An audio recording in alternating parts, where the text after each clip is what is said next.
Welcome to the Slop Temple. We pray this video helps. You start by choosing software that supports masks and tracking. This matters because automated fills rely on motion data. Import your clip and immediately duplicate the video layer so you keep an untouched original. Next, draw a precise mask around the text on the first frame. Make the mask as tight as possible while leaving a tiny feather.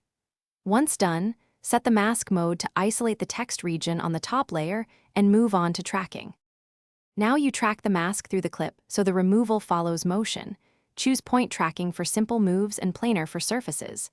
Once the mask is tracked, apply a fill method. Content-aware fill if available, or sample a nearby clean patch and clone it over the masked area. Make sure to feather the mask gently and adjust opacity. This smooths transitions. Also match color and exposure between the patched area and surrounding pixels to avoid visible seams.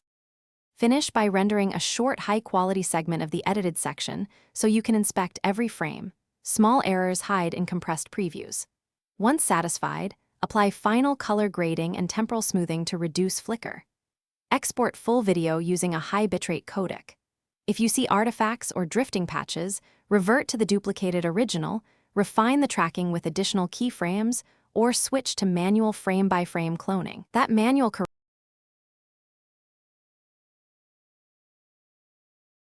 Thanks for watching. Consider subscribing if we helped you.